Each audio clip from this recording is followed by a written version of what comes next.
Hey, everybody. Hey, welcome back to the 53206 cast. I'm Alex. And I'm Meg. And Meg. Yeah. This is a podcast. It is. This is a podcast. Today, I'm guessing, is a podcast about We Got This? Yeah. All right. Today's Sunday, right? Today's Sunday. Well, Meg, you know, we're pretty much, I'm very fortunate that once a year, I'm going to be very tired at We Got This. Yeah. Because roughly once a year, Fish comes and plays within driving distance of our house. Yeah. And they play on Fridays and on Saturdays and on Sundays. Yeah. And the garden takes place on Saturdays, which means that if I'm going to go see Fish on a Friday, You're going to be tired. I'm going to be tired because I'm not going to get home until very late. Yes. And that happened on Friday. Did not get home until very, very late. Yeah. And then we start the day at We Got This. Kids are there at 8. Or they have to be there at 8. Yeah. Many of them have already arrived at 7, and some of them have arrived as early as 6:15. Yeah. And I start at 6 o'clock, and so did not get a lot of sleep. Yeah. Yeah. But that being said, it was an excellent day at the garden on Saturday. It was really great. Yeah. It was kind of looking like it was going to rain most of the day. Did.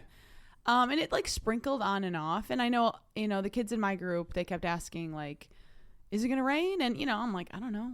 I was like, but if it rains, we'll go under a tree. And anytime it was like lightly sprinkling, we just went under a tree when we were doing trash pickup, and it all worked out. It all worked out great. It worked out. It was fine. Yeah, it was one of those situations where you look at your phone and your phone is telling you it is going to rain in 22 minutes. Oh, yeah.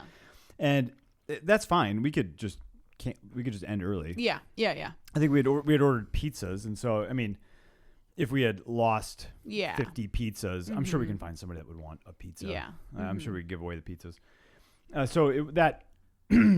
So that's not that big of a deal. Yeah. But the main challenge is that you have to pay like 140 people. Yeah. And you can't just... You have to pay more than that because there's all the student leaders and then there's all the adult leaders. So you have to pay... It's a lot of people. Yeah. It's a lot of people, and you can't just throw a pile of 20s on the ground and hope that everybody gets one.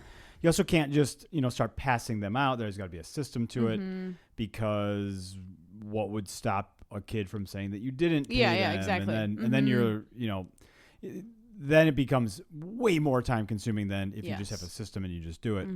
So that was the main challenge for me, at least, was trying to figure out how to pay people in the event that we had to quickly disperse and go home. If there's lightning. Yeah. It's not like we have to have an emergency release of everybody and everybody's got to run to safety, but we can't, if we see lightning, that's not like we can't keep, we gotta get them out. Well, and a lot of kids walk, they walk from a few blocks away to, a mile away. So if they're walking and there's lightning or there's, severe weather, that's not appropriate. Right. Yeah. So just kind of managing that. Meg, I have something that I want to talk about nonprofits in general. Okay. But I want to do that after I hear about one or two of the highlights from your day yesterday. Yeah. Particularly, I was hoping that you would talk about flower bouquets at some point. Yeah. Well, I think just like if we're talking about, just the regular garden, it was really neat. Like on reflection, we had in my group, I had a kid who he's been coming to the garden for at least for 3 years. And so he was a huge problem 3 years ago. And it was fun. I mean, he still wasn't like the most hardworking kid there. He's still a little squirrely and, dumping water on people. But he, from the majority, helped lead more than he didn't. And I just thought that was a really neat thing to see. His, it's funny, his little sister, she is one of, I give her extra, in my group, there's $20 that you can like give out to different people if they're working hard. And so every time she's in my group, she gets more money. And I always think it's funny that like the little sister is like super, super hardworking and like, just like the greatest kid ever. And then like the older brother is just a little squirrely, just a little. It's got a little room to grow. Yeah. But yeah, I think we had a great talk about, I think it was about leadership. Yeah. Yeah. We had a great talk about leadership, and it was really neat to hear just like how, I think one of the questions during circle time was, how, like, in what ways can you be a leader? And, it was neat to even hear like, oh, you're an older sibling. Yeah, you can be a leader in, sure. Helping. I think one of the things we said was helping your brother not be annoying. Okay. Oh, good luck. And so, yeah, that was just neat to hear, people were saying like in school and clubs and, in all sorts of different ways, which was just, I thought that was a neat part of it. But yeah, and then after the garden, me and a group of kids, we went and picked flowers, and then we sold bouquets. And I think the highlight there was, the kids putting them together. They looked incredible. Yeah. And, that was just, it was wonderful to be able to, I think it was just really cool, because it was like one of my personal dreams was like to be able to like sell flowers to benefit We Got This. And so it was a wonderful opportunity, especially to do it with some kids that helped build that flower area. And, they have been there since we've only been doing it since April, but they've been there the whole time, and they've seen it, that spot go from nothing to these incredible flowers that are blooming. Yeah. And so that was just really, it was wonderful. And then the people that came and picked them up, just thought they were so beautiful. One guy, he actually he kept picking out ones, and he's like, oh, I like this one. And then he picked out a different one. He's like, no, I like this one. And he had all three of them, and he's like, I'm really having a hard time deciding. And I was like, oh, that's awesome. Cause that means the kids did a really good job. Yeah. So yeah, it was wonderful. That's great. Yeah. How does somebody so We Got This is selling, and will likely continue to sell flower bouquets. Mm-hmm. How does somebody get notified if they were interested in buying one? That's a great, thank you for bringing that up. I think we could just create you can sign up for We Got This email newsletters via the website, and we could have like a flower bouquets interest, and then I just thought you were going to say Facebook, but oh, okay, yeah, and Facebook, yeah. Okay. Yeah.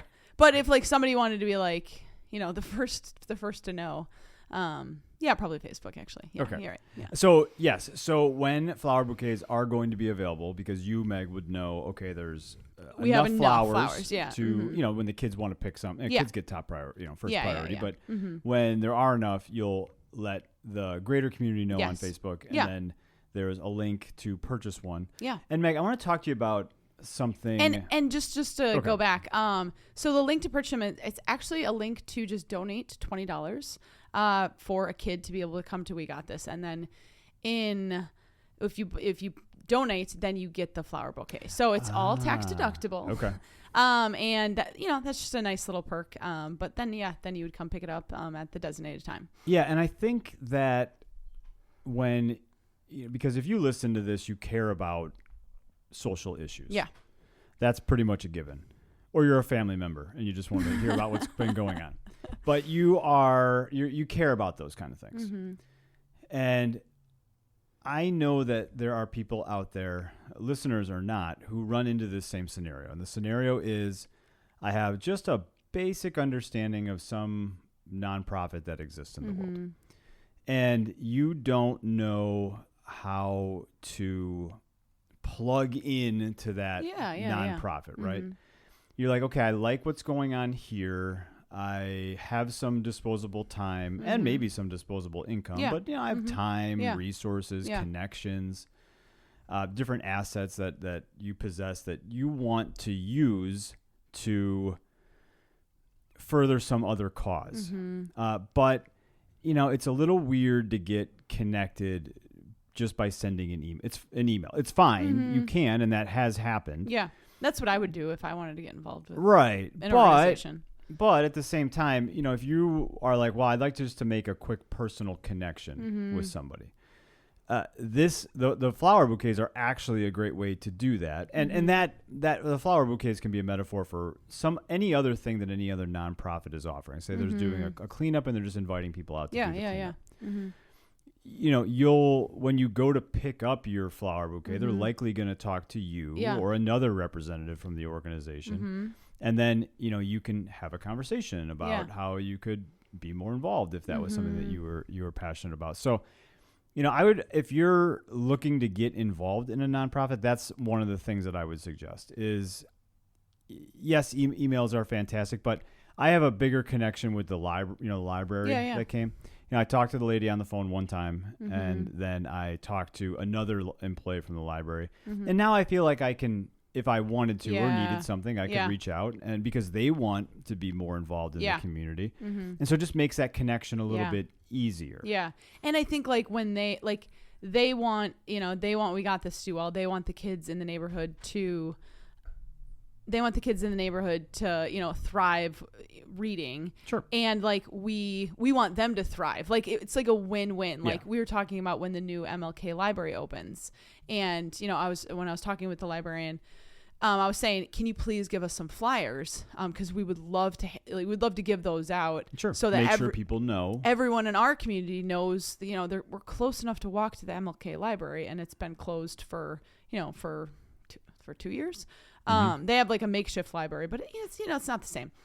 And the new MLK library is going to be beautiful, and I think it opens in September. I think September 8th or something like that. It's coming up. Yeah. So, so I think like when you get to know somebody, you can think of ways to help them that they might not know will help them, and it's mutually beneficial. Yeah. Like even like we had a new volunteer.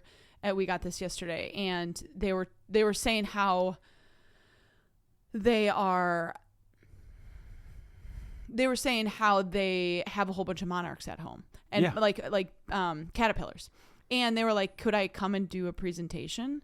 And they're like, I would really love to just 10-15 minutes to show kids. And I was like, yeah, that kids would love that. Like, sure, here's what you could plug in, here's what you could do, here's the time frame, and I don't have to do anything extra. You don't have to. None of the people who are planning things really have to do anything extra. She's just bringing everything and doing something to benefit our kids, but then also like she would love doing that. Yeah, exactly. Yeah, and she got plugged in helping out with the lunch ladies because of some other thing that was posted that said, "Oh, we could really use this," and she brought those things. Yeah, what did she bring? Some books.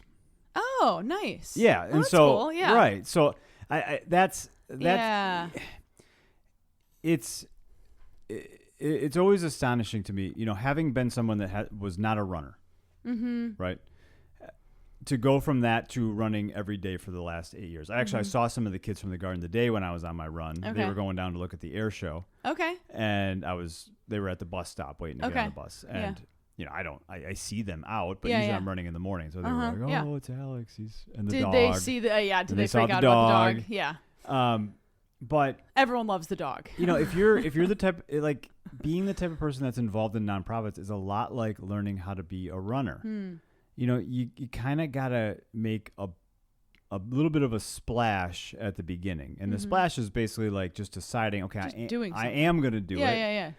And something I'm not trying to push these flower bouquets. I'm really not, but like something like that is like one way to just kind of get your foot in the door. Yeah. And say, now we can put a face with a name, and then we can have a quick conversation about what we might be looking for, and then all of a sudden you say, well, I love monarch butterflies, and then now you're showing kids how to. Yeah. I don't know what you do with monarch butterflies, but look at them. You're showing kids how to look at them. I don't know. Yeah. But whatever. But that's the pathway that a lot of that stuff takes, and it does take a little bit of effort just on the front end. Yeah. And then you get to kind of do some of the things that you would be excited to do. Yeah. Yeah. All right, Meg, I want to talk to you about one more thing, and it has to do with just nonprofits in general. Okay. So it's getting close to the end of the season that we got this, which means that we have to start thinking about the back to school fair, drive, whatever. Yeah. And I was sitting there reflecting, and I was thinking to myself, it's kind of cool that we're able to put together a back to school drive, right? And we've got let's call it an extravaganza. Extravaganza, whatever. Because that's what it is. It's like a party, and kids get school supplies. They don't just get school supplies. They get like all sorts of. They get. I feel like nail polish. They get deodorant. They get stuff to make the start of the school year a little smoother. Yeah. And I feel like they get fun stuff, but then like a lot of them take the soap. Socks. A lot of them want socks. Yeah. It's incredible the things that they pick and the things that they're like, oh, my mom really needs laundry detergent. So they spend like 20 of their tickets on laundry detergent. I'm Sure. always astounded by that. Yeah. Yeah. That's for whatever reason, laundry detergent is a big. It's expensive, yeah, and I feel like it's very caring of kids to know that they need some laundry detergent. I don't know that our kids would know that, so I'm very impressed. And so this is kind of piggybacking on some of the things that we were talking about earlier in this episode, where you want to have, you want something. Like you and I probably at some point in our life would be like, well, we live in a neighborhood that has a high concentration of poverty. Putting together a back to school drive would be a good thing to do. Mm-hmm. Now, doing that in a vacuum or doing that separate of We Got This doesn't really make a lot of sense, because most of that stuff is donated. Yeah. And so, not having some type of connection with We Got This would make getting donations difficult. Mm-hmm. But the thing that would actually make it really difficult is I don't know that we would get 150 kids to come and receive these things. And so that got me thinking that, the back to school drive is actually a fairly simple thing that we can do. Mm-hmm. It requires work, obviously. Yeah.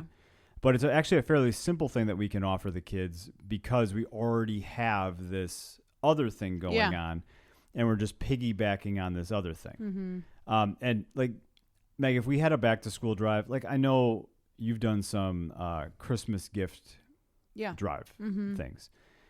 And it's always a little like scary, like are we going to get the gifts? Are the families going to show up? And you've got a really good system now where it's not that way. Yeah. But a similar concept. Like, the two things that could go wrong is you don't get enough gifts or you don't have people to give the gifts to. Yeah. Mm-hmm. Those are the two things that could go wrong. With this back to school drive, I would be shocked if the things didn't get delivered to the house and weren't donated, or that the kids were like, well, actually we're good, we have all of our school supplies. Yeah.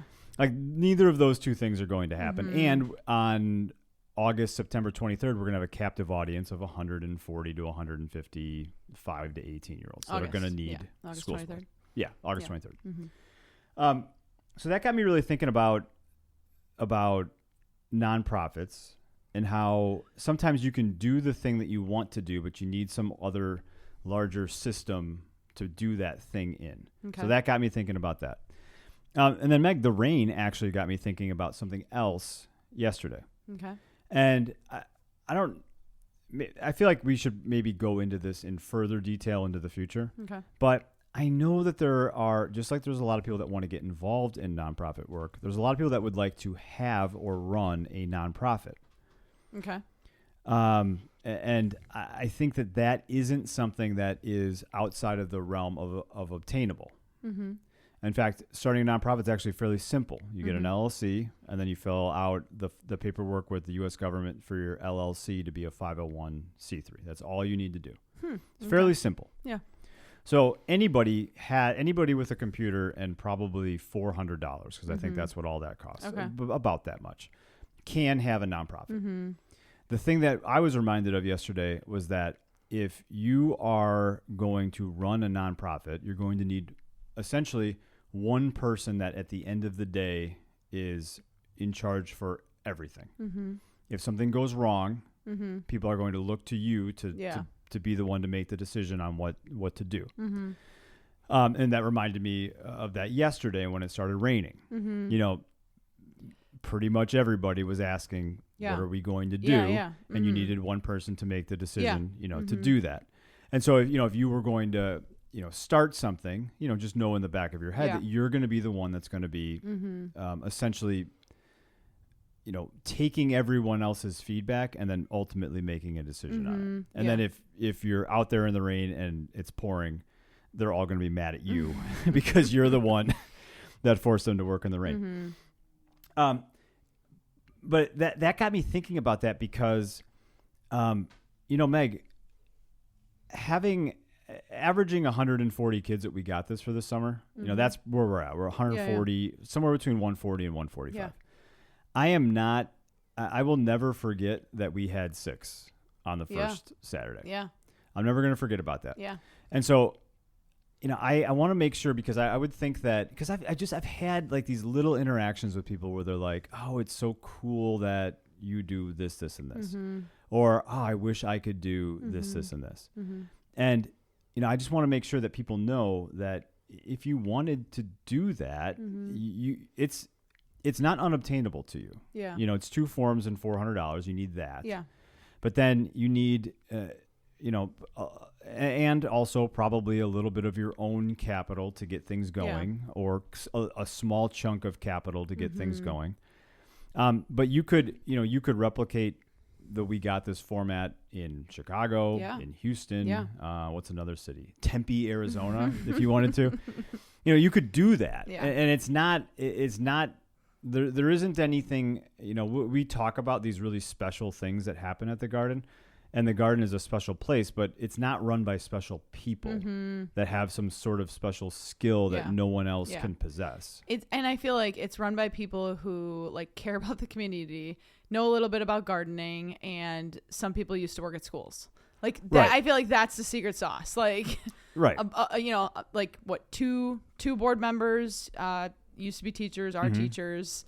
One of the guys just cares about the neighborhood, and then the two women care about gardening. Yeah, like that's who runs the garden. Right, and so you don't need, yes, you need someone that at the end of the day, if the shit hits the fan, that's the person that's going to do that. And if you're starting something, that person could be you, and then you can take other like-minded people that have either specific skill sets or have specific passions or have been involved in a while in what you're doing, and you can bring them on board and you can achieve those things. Because Meg, if we had said, well, we want to give we want to have a massive back to school drive,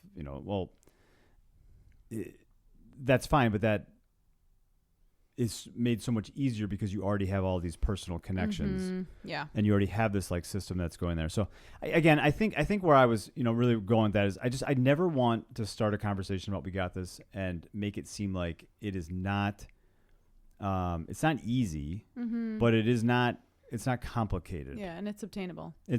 Yeah. And if you were the person that was thinking about starting one of these, I would just be ready to volunteer as much of your time as you can possibly fit within your schedule to make it work, because that's all it's really going to take. It doesn't take anything else besides that. Yes, it's time consuming, and you're fixing lawnmowers on a Sunday when you could be sleeping, but it's not like it's out of the realm of possibility for anybody. Anybody. And Meg, because I'm just always thinking about how many kids the original Garden and like this current setup can actually hold, because it's not 1,000. There's a limit at some point. And where does the next sort of version of things go? Is it We Got This Southside, or We Got This 2, or whatever. Like Brothers 2? Yeah, like that, like the lounge, the bar next to us. Bar down the street. I always wonder, where's Brothers 1? Yeah. And did they get to 3? Because if there's a 2, they may have had a third one. Yeah. And is it like a franchise, or is just name the same thing? And are there lots of brothers? Was it 2 brothers that owned it? Yeah. There's a lot underneath. Yeah. Brothers also? I don't know. Yeah. It's like the sequel to the bar. Whatever. All right, Meg, you got anything else you want to add, or you want to plug? No, I think if you do want to support the back to school extravaganza, that will be out on Facebook when it is available. We have not gotten together all the supplies yet. I was actually just thinking I should give some kids my phone next week and like have them write down, especially like the older kids. Sometimes I'm like, what kind of deodorant? Like I'm like, no one really knows what kind of deodorant. Use like Secret or like Speed Stick, or I'm like, I try to use the same thing that I've used since I was 16. Yeah. So that will be on Facebook. There will also be a link on WeGotThisMKE.com. So we'd love any support, as always. Yeah. All right. Well, thanks for listening, and we will catch you next time. Bye. Bye.